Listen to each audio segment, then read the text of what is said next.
Okay, well, let's get started on this. Welcome, everybody. Good morning. Hope everybody's not too tired from the Tau party last night because today we're going to have a really engaging day. This is going to be a lot of work for you. This isn't... What happened? Let's put it back. What's that? Can we get the slides back? Thank you. So today is going to be a very participatory day. This is going to be a day of us showing you some exercises that we use back at our company to help tackle design strategy problems, interaction design problems, information and architecture problems. So I'm Dan Harrelson. I am a senior technologist with Adaptive Path. With me I have Kim Lennox. Kim is a senior interaction designer. So we're from Adaptive Path. If you don't know the company, we're a small user experience design consultancy. We're based out of San Francisco. We help work with our clients to bring engaging experiences to users, to customers, via mobile, via the web, via software interfaces, things of that sort. So, when Kim and I were talking about this, we were saying, why are we even here? Why are we going to Mix? People in the back, if you want to come up to the front, we've got a couple more seats still. So we were asking ourselves, why is the Mix group, they're going to ask themselves, why are these guys even here? Well, hopefully throughout the series of workshops we're going to be doing today, we're going to show you that we're able to bring a bit of a unique experience here. I'm a developer. I come from a development background. I'm a technologist at AP. I help to look at, what are the tools and systems that we can put in place to make sure that our designs come to life. Kim is an interaction designer. She works on how is the user going to interface with a particular product and help make that a compelling experience. So hopefully, through these series of activities, we're going to be able to show you a bit of how both parties, both developers, engineers, and designers can work together to help create the best user experiences. And I just wanted to mention also that we have a ratio flip-flop. At Microsoft, there's a lot of engineers and very few designers. At Adaptive Path, we have probably a 1 to 25 ratio. Dan is our sole technologist at the studio. And then we're all strategists and research and interaction design and IA. So we leverage his knowledge from the very beginning all the way through the process. It's a lot of fun. So today we're going to be giving you guys a snapshot of a larger workshop series that we do called User Experience Intensive. It's a 4-day series where we dive into these 4 disciplines: design strategy, information architecture, interaction design, and design research. And we take a full day and we tackle each of these topics. They alone are really intensive. So we're trying to take that intensive information and pack it even smaller into a 1-hour session now, a 1-hour session later in the morning, and then 2 more this afternoon. Hopefully you guys come back and join us for all of those as well. We're going to be starting this morning on design strategy. We're going to be up here in the kind of think abstract area of this column. We're going to move into interaction design next, and then this afternoon we're going to do some methods, and we're going to do a bit of information architecture. This is a diagram that outlines the basic process that Adaptive Path follows when we're engaging with the client. We're certainly a company that embraces ambiguity and deals with problems as they come, and a lot of times our processes change radically as needed. But generally, this sort of thing is what happens, and this is what happens probably a lot in design companies, where you start off with some planning, you do research, you talk to your users, you go very, very wide with all of the information that you gather from your users. You now have a lot of information. You need to think about that and distill it down into some structured insights, some ideas that came out of that. You then go into ideation, and you broaden again with lots of brainstorming, and you take those structured insights and that research and have it come with lots and lots of ideas. You narrow down into design concepts that you can then actually actualize and then build into your product. This morning, we're on the very front of this. We're looking at how do you come up with the strategy for your project, for your product.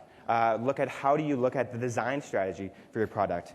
So, this slide here, there's a lot on there. There's a lot of things that you can think about when you're talking about design strategy.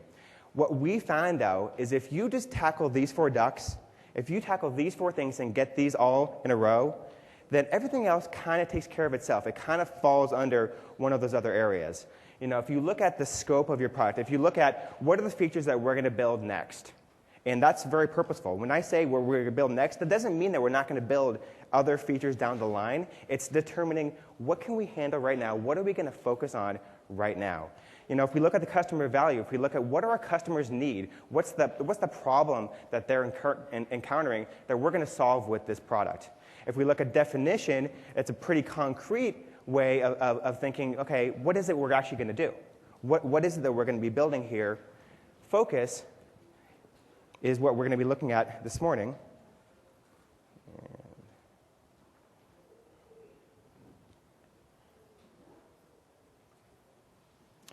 We're talking about what is it that what are the opportunities that we're going to be looking at to generate real business value for our product. So that's pretty abstract stuff. So we wanted to give you an example. And the example, I'm going to trade off and get the remote here, is lulu.com. And we don't have any association with Lulu. We just wanted to use this as an example. So what Lulu is all about is they help people be authors, and they help in the self-publishing industry. So you can go to their site and publish books, and you can do things, digital books as opposed to printed ones, and you can also get them printed. So it's a general, focusing on a particular niche within the book publishing world. I love this one. Somebody decided to mash up The Matrix, Big Brother, Michael Jackson, Microsoft, Harry Potter into what is actually like a 7-page book. It's kind of silly. And it's free. So what is that? How do we figure out what's the priorities for Lulu?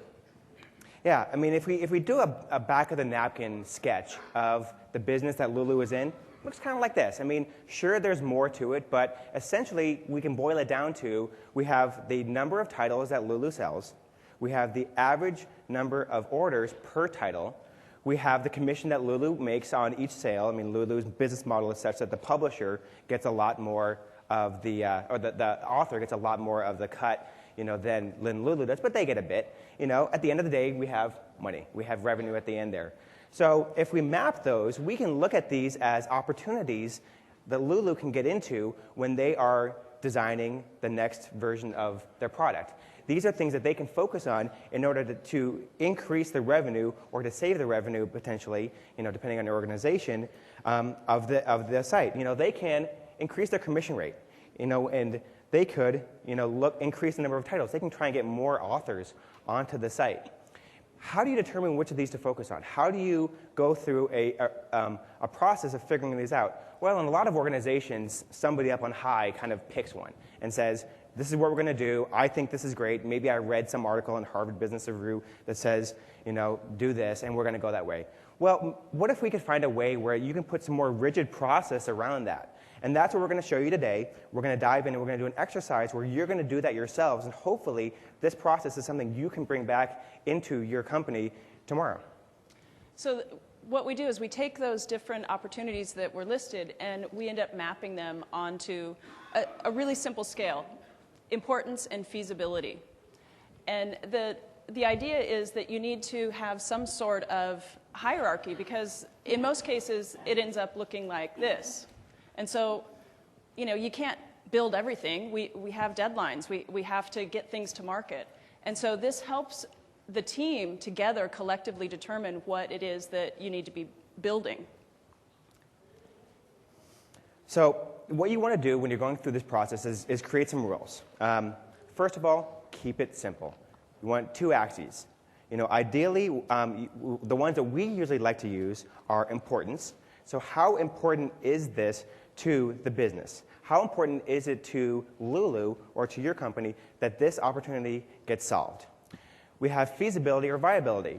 2 different ways you can kind of look at that. A lot of companies tend to look at it as, can we actually do this? How realistic is it that our company has the skill sets or has the manpower to actually accomplish this given opportunity? Another way that we like to look at it, however, is what is the viability of actually getting this to work in the marketplace? I'll give you an example. We worked with a large financial institution, and we're looking at all the different opportunities that the web channel had to generate revenue for the company. You know, we had the ability to get new accounts, the ability to get people to put more money into their accounts, things of that sort. There was one that was extremely important. It was keeping high-value customers. Keeping high-value customers so that they don't take their $500,000, $1 million, whatever they have invested with this financial company elsewhere. The reality was that was not very viable in the web channel. The web channel is not the best place to keep somebody who's got $500,000 locked up in the company. Things like an account manager, things like customer service, you know, other channels were much, much better at keeping those customers than the web channel. So it's focusing on what is it that your product can be good at potentially in the marketplace as well as just can we do it. The last thing is you want to put some limits in here. You want to put some constraints. You want to start arguments. You want people to start having fights over these opportunities. You want to put a number of points associated to each opportunity, and then you want to have a total number of points for importance and for feasibility.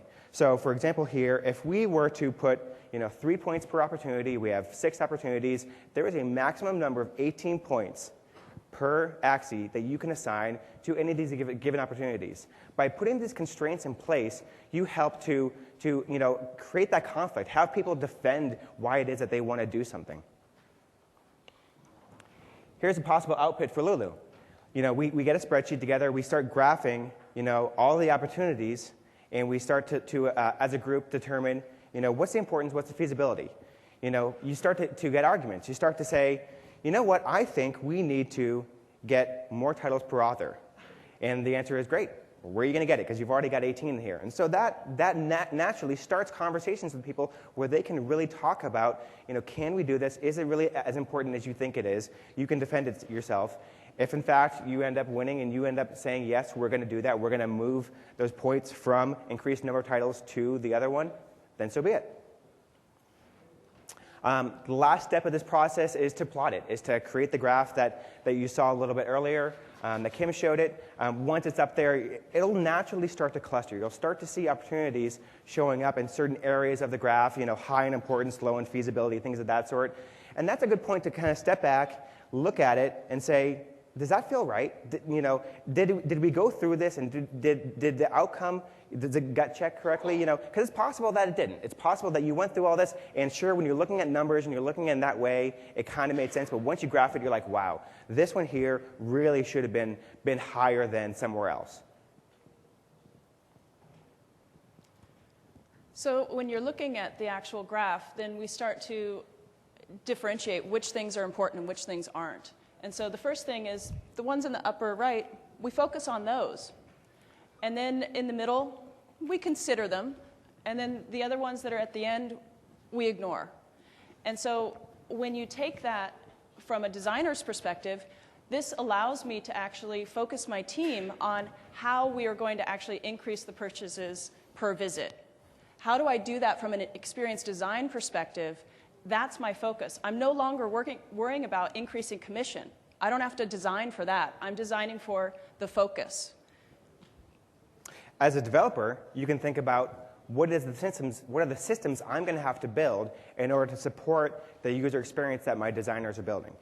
This is a conversation that everybody in the organization should be part of. The product manager, the engineers, the designers, all should be involved in coming up with this, because then you have some ownership, and then you can start to see, okay, here's where we're going to focus. Here's the stuff we're going to do. I can now head back to my desk and start cranking out whatever it is that my piece of supporting this graph, of supporting what we're going to focus on, what we're going to consider, and then the stuff that we're going to let fall by the wayside. And the thing that's great about this is by having this answer, or by having it laid out, you've got that shared knowledge, right? You've created it together, and you're also able to, from the get-go, the engineering department can actually be building towards the focus. I mean, how many times have you guys spent months and months and months writing code that gets scrapped? I mean, raise of hands, how many of you guys had to scrap code? That's infuriating. I mean, that's absolutely infuriating.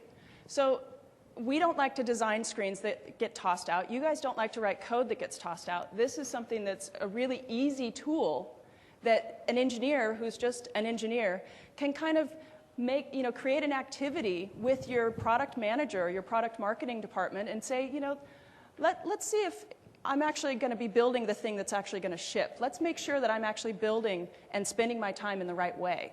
This little tool can help that.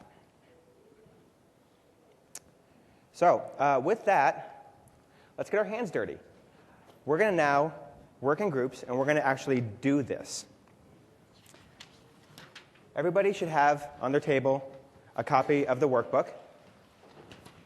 If you don't, we have more people sitting at the tables than I imagined, so share if you need to. What we have here is a fictitious hotel called Hotel Ganache. I'm going to quickly read you the summary of what Hotel Ganache's business is, and that will help to each group to then go through the exercise exactly that we just showed. So Hotel Ganache is a chain of 40 boutique hotels across the state of California. Each hotel boasts a solid 3-star rating, but each hotel features a different style and services reflective of its neighborhood staff and its guests. A particular hotel location might feature a wine bar, a bistro, and nightly neighborhood tours, while another one might feature a combination of spa services, organic dining, and a goldfish for every room. So you can continue to read that. So we've given you a lot of different background information because when you're building out your product, you need to actually consider who your target audience is. That's on page 5. You need to be able to, look at what the business objectives are for the Hotel Ganache. So it's a little bit of reading time right now, but then we're going to get you guys to start to work together. Right. So what I'd like everybody to do, kind of on your own, is read over the business brief of what is the business that Hotel Ganache is in. Next, I want you to jump to page 3, what is design strategy? And on this page, read through here, and essentially what you want to do is start to think about what are the opportunities that Hotel Ganache has. What are the areas where they could potentially focus to increase revenue? What are the things that they can do? Justify them in your mind. Why would Hotel Ganache be able to take advantage of this particular opportunity versus, say, a Marriott versus, say, a Sheraton, something of that sort? So read over the design strategy here. Just jot down right here next to the circles some of the opportunities that you think that they could come up with. We're going to spend about 5 minutes on that, and then we'll come back and dive into the next step. If you have questions, just raise your hand. Are there any questions? You guys good? We're all heads down.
Okay, how did that seem?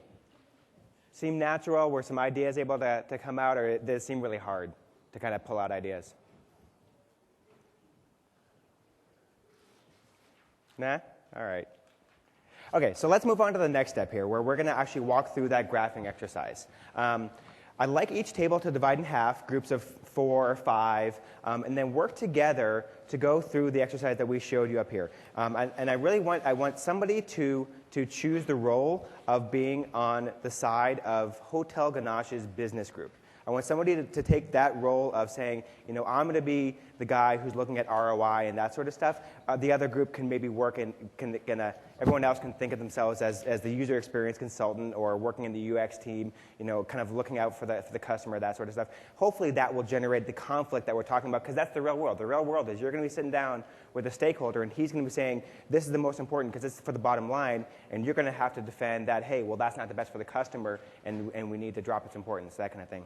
So if every table wants to basically just kind of divide in half, it should be roughly a group of 4 or a group of 5 in each one, and start discussing this. So you'll find here on page 4 an overview of what we're talking about here. The most important one here is your list of business objectives. These are the opportunities that you're going to graph later on page 6. Page 6 here. So you'll actually be, as a group, talking about it. Don't jot down a number unless the whole group agrees upon that number. We want this is supposed to facilitate discussions. So jot down those numbers, and then at the end, we're going to come back and we're going to graph them, and then we're going to share. We're going to get up in front, we're going to tell each other, why we did this. So you have to be able to defend your decisions. Look through the information there. Look at the information about your users and understand why that defends your mechanism. So we're going to walk around the room. If you guys have any questions or anything, we're going to, participate with you guys.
How many points are you allowed to assign?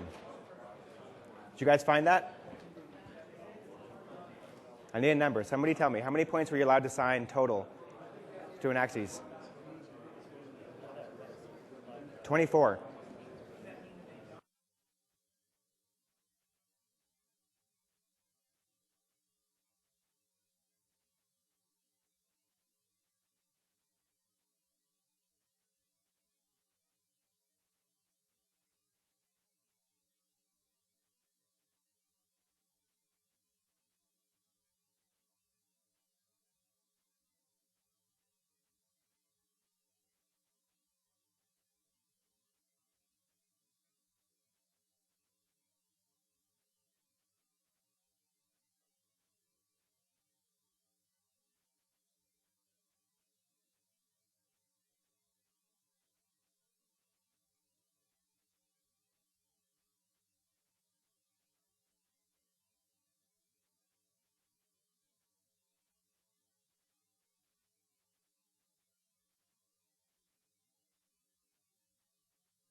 So I just wanted to mention that page 6 has the business opportunities listed for you guys. So you don't have to come up with the business opportunities. We've listed them for you, and there's 24 points that you need to rank. We gave you all that background information so that you can actually defend the actual business opportunities.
Okay, you have about 5 more minutes to start prioritizing all of your importance and viabilities. Speak up.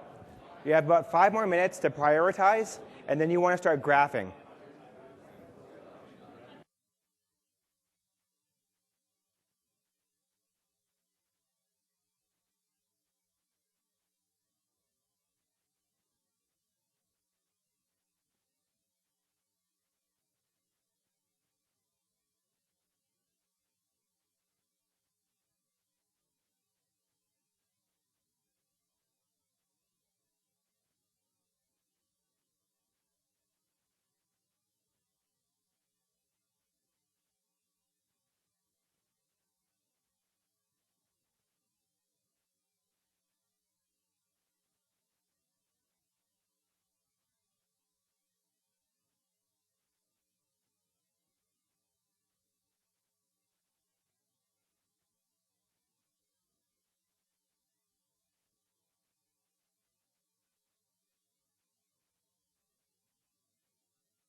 So hopefully at this point, you're pretty close to having agreement on all of your rankings, and you want to start plotting them on the graph.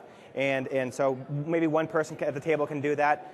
Start to gut check it. Look at, does this make sense? Is stuff falling out in the area do I want? Did nothing fall into, somebody asked about, do you ever get it where you never have a focus? Is there nothing falling out in the focus area and you maybe need to tweak?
Okay, so you should all be wrapping up.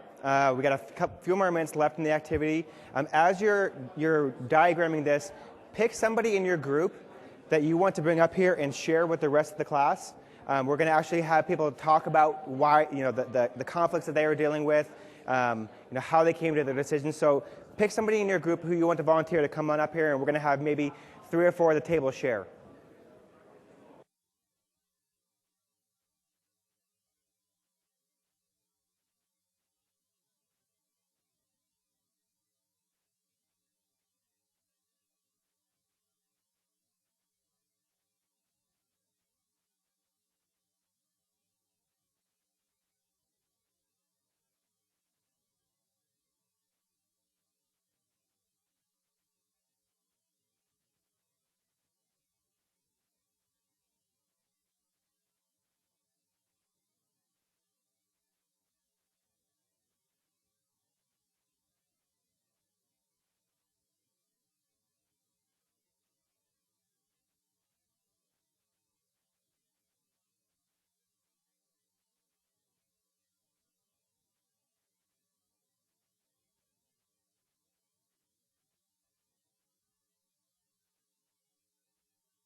Okay.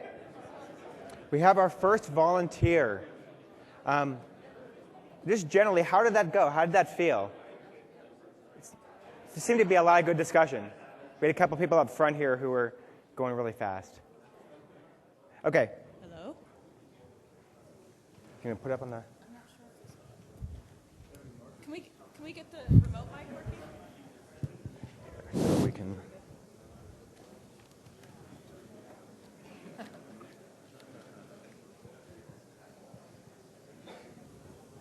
don't know if they can see that. Can we zoom in on this? Oh, you haven't plotted it yet. Well, it took us this long just to get the numbers. I didn't know we were plotting it yet. So he just said that he hasn't plotted it yet because it took him this long to get to the numbers. How many people have not plotted yet? All right, you guys are still debating, huh? Yes. This is tough. It is. Oh, sorry. That's why you couldn't hear me. Sorry about that. That's better. So yeah, it's really tough to make that the battle starts and then it never ends. And so somebody asked me, we plot it individually, right? And I said, no, you have to have a consensus because otherwise you're coding one thing and I'm coding another thing and I'm designing, this is the point of this, is that, wow, this is hard stuff. And imagine your actual project teams.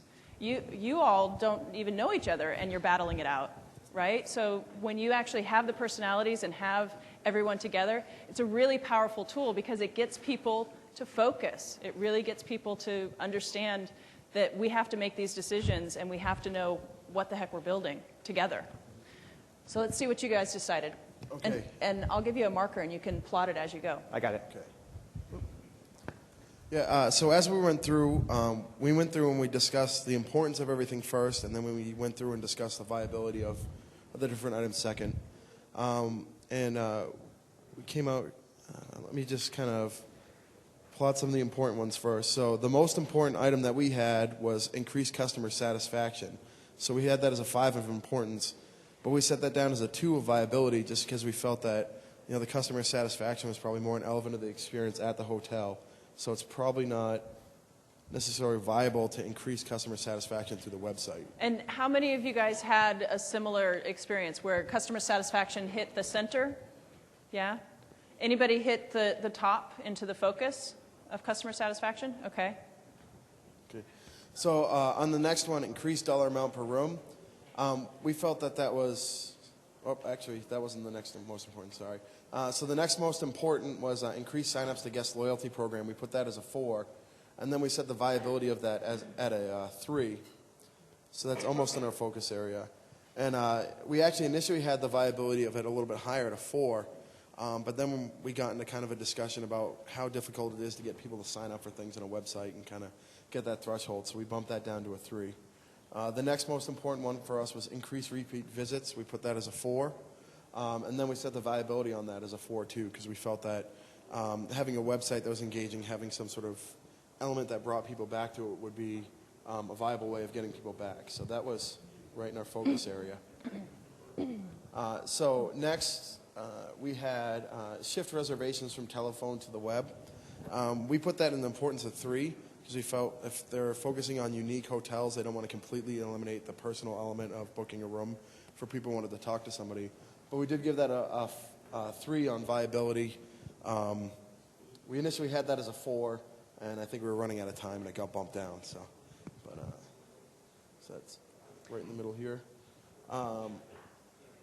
Sorry, we actually gave that a 5 for viability. I'm reading the wrong number. So ignore my plot; it's horrible.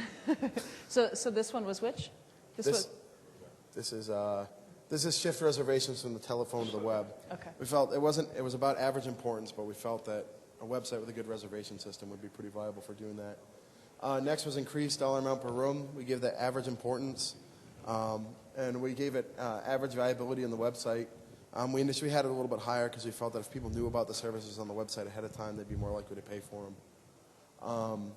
Next was increased percentage of rooms filled, and that was at importance of 2 and a viability of 2. We dropped the importance because we felt if it's unique hotel, they would rather have fewer guests with a more customized experience than a huge number of guests that are all the same. And then the viability on the website, we kind of dropped that as well because we felt that, the loyalty program and other elements would probably be more likely to increase percentage of rooms filled. So you didn't have a lot that ended up being in the focus, just these two, right? Right. Yeah, and the only one that we had that was completely in the negative was reduced hotel operation costs. We felt that was not very important. And then for viability, the website, reducing the website costs is probably not that great. And then for the viability of the hotel, if they want a customized, unique experience, cutting corners on costs would probably not be conducive to that. Your business owner was okay with not caring about cost? The business owner, we focused a lot on kind of the ideas of getting more people there and getting people to spend more money was more important than reducing initial costs. Okay. So anybody else have any comments about this? Who has something different that they want to bring on up? You got something different. All right, bring it on up. Thank you. Thank you. Good job.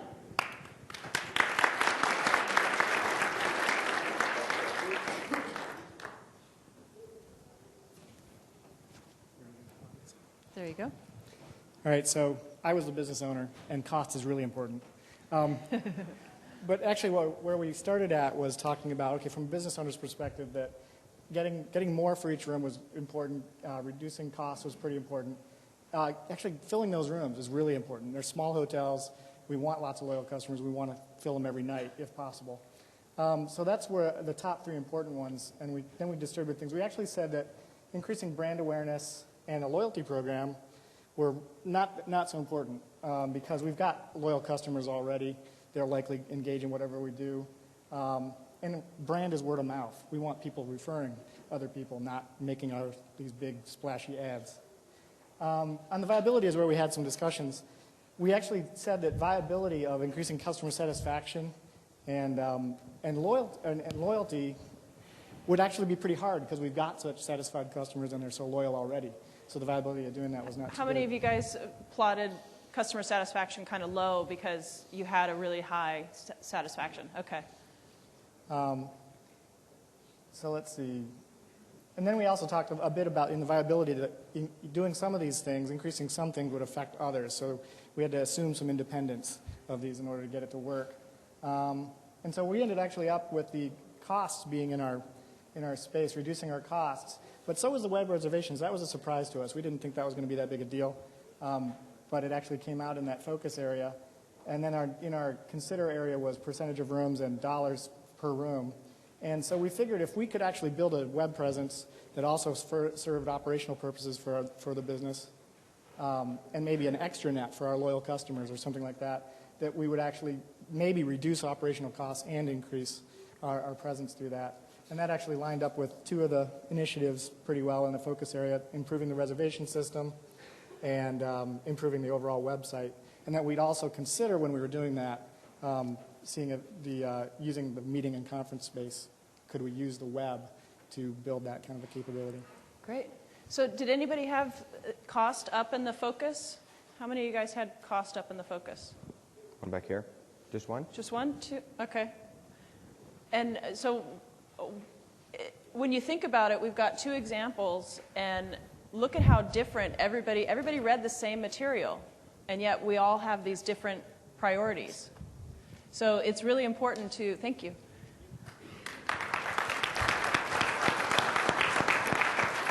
I just want to hear about the cost differences you guys had. You said you wanted to reduce cost. Who wants to talk about that?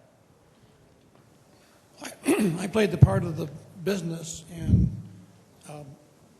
as the business, my interest is getting all the rooms filled, reducing my costs, and increasing the rate that I charge for my room and services. If you don't attend to the bottom line as a business, you're not going to be in business. So. But how do you do that with a website in particular? How did you guys look at the initiatives and identify which initiatives might be appropriate for those particular? We were just getting into that. Okay. We need a couple more hours, and maybe we'll have some idea of where we want to go. Yeah, and again, this is a little snippet of an entire day. So, it is one activity that builds upon itself. And so, the 4 ducks, you do all 4 of those ducks in the day. So it's kind of tough to dive you guys down into this thing and then not get the full context. So, you know, after break, we would be coming back and doing just that. So any other comments about cost? What? Okay, Got one there back we go. here. We've got another gentleman here that wants to share as well. All right. Yeah, our team had an interesting take on it. One of our team members brought up a great idea that since we were actually selling an experience, that increasing prices and creating the expectation based on those prices that they were going to get a superior experience was something that we really wanted to try to pursue. And that actually helped to direct a lot of our conversations. And it was a very different take on it from some of the others. From a business owner perspective, what intrigued me was the idea that for a short period of time, we could potentially take a hit in the number of people who would be attending, but ultimately, over time, if our services met the expectations that were set by the higher prices, we could find ourselves in a new niche.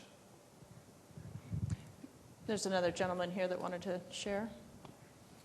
So our take was a little bit different. We ended up actually with one item in the must-dos, Okay. and that was the shift reservations from telephone to web. From a cost perspective, though, we thought that while we want to run the business judicially and make sure that we're making money, the item there said reduce operational cost. And we decided by reducing it, we would jeopardize the value that we could bring to the experience. So we're not reducing that. We rated that very low. As a matter of fact, it was our lowest. Okay. So we stuck there. And the other thing we decided is that everything else on the hotel, the hospitality, you want to increase your percentage of rooms, occupancy, all that stuff, increase visits. And similar to them, the experience was key. And we had the reputation for that. Let's increase brand awareness. Let's increase the reach and bring it in that way. Mm-hmm. Okay, great. Anybody else have which one was it again? The shift reservations from telephone? We had one more comment over here. Okay. I'm going to squeeze past you guys here. Excuse me. He's got a mic. I got it. Oh. Thanks. Halfway through, we actually realized we had to do a major change to how we approach this. If the camera's pointing here, we started off not having anything in the focus. Nothing. So we went back and looked at the list itself and realized that, hey, this list is done wrongly. Sorry about that. But the first two items are not really something of an execution. The first two items are actually a result. So if you look at the rest of the list, if you achieve anything on the rest of the list, well, the results will come. So there's no point expecting to have high occupancy and high room rates when you don't do anything about it. So these are results. So this list has been done wrongly such that the points had to go to the wrong We'll place. let Brandon know. So what we did then was we had to convince the business owner that take your eyes off these two things on the list and what would you want to focus on. So then we could get a better focus. And you can see we actually get two items on the focus area. And which are they? It's not really coming through. Repeat visits and brand awareness. Okay. So I think any business owner would be able to see that if people know my brand, if people come back repeatedly, they are satisfied with something, and we just need to keep them coming that way. So how do we keep them engaged? Maybe on the website we'll get people who come back for repeat visits, and they can see what else is going on, and they can decide, hey, there's something new there again, and let's go back there, and they know what it is, and so on. So it is a slightly different approach to what we had on the list. Great. Any other comments?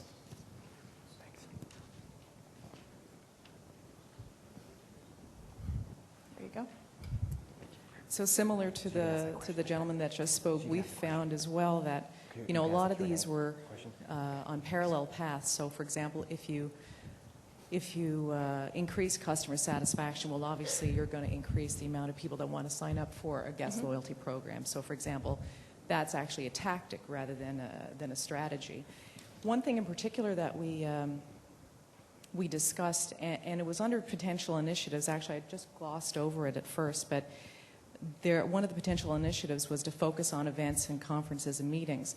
And, of course, that also brings larger numbers of guests, but that also is a little bit contrary to how they've established their competency in terms of personalized service. So while, you know, the easy route would always be to get more people in, that actually could be detrimental to their essential core value. Great, great. And did anybody else plot the events up high, or, you know, that idea, or, you know, when you look at the opportunities, it seemed like the events wasn't, like she said, it wasn't core to their brand. Did anybody else have a different opinion about that? No? All right. This gentleman over here. So yeah, just one quick comment on the cost thing. It seems like there's kind of two different thoughts here, and it came up here. We talked about like JetBlue and other airlines, and most airlines, it's about filling seats and getting a lot of people on that plane. So it's kind of the fill the hotel, reduce cost category. And then we were talking about JetBlue, where every plane may not be full, but people are willing to pay more because you get, you know, a TV, you get extra services.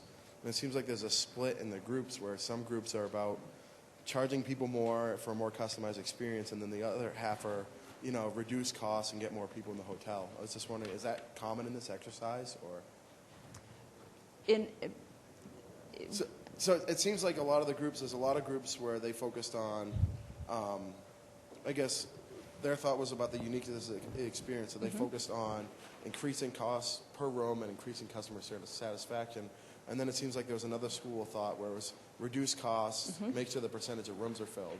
So it's kind of, you know, like I said, that's why I was saying it was kind of the JetBlue philosophy versus the regular airline. Right. Definitely, when we've done these activities before, you get the full span. Yeah. So we have just a couple minutes left. I know there was one gentleman over here who had a burning question that might stir some good discussion, so I wanted to let him ask that. Sure. I had a pretty general question. So I have a background in both art and computer science. And so the very word design has very different meanings depending on which hat I'm wearing. And in fact, you know, the term design is pretty general in sense, and I think it's hard to find an accurate definition of design that kind of spans all of its, you know, potential meanings. So I'm just curious from your standpoint, what does design mean, in particularly in the context of, you know, the discussion here with design strategy? Right. I mean, you're absolutely right. That the medium you work in, you know, it might be code, it might be Photoshop, you know, it's design nonetheless. So you're designing an architecture, you're designing, you know, a back-end system, you're designing a visual interface, you're designing an experience. You know, it's all design. It's hard to not put labels on things. It's easier, you know, when we talk about kind of the two worlds, because there are two worlds. There's the world of the designer. I'm, you know, again, confusing the term, you know, that is working on, you know, user experience, that's working on the visual interfaces, that's working on the organization of content, things of that nature, and then you generally have your back-end engineers. Wouldn't it be great if we all worked in enlightened companies where everybody was a generalist and everybody, you know, got to play those roles? Sure. You know, but it's not always the case. So it's really hard not to fall back onto that term. You're absolutely right that everybody is a designer. One of the things that we hope to express through the 4 sessions that we're doing today is that everybody can be a designer. Everybody should be a designer. You know, everybody should be sitting here designing your strategy. You know, next one we're going to be talking about everybody should be involved in coming up with your brainstorming ideas. You know, don't just sit back and say, I'm an engineer and I'm not going to participate in sketching out, you know, concepts for what our product is going to be. Get in there and participate and be part of that. You know, so you're right, but at the same time, it's hard not to fall back on those labels. Are there any other questions before? We've got just a few minutes left and we're wrapping up, and then there'll be a half-hour break, and then we'll come back and do interaction design. Are we all set? No other questions? Great. Well, I hope you guys enjoyed it. Come on back in a half hour. Thank you. Thank you, everybody.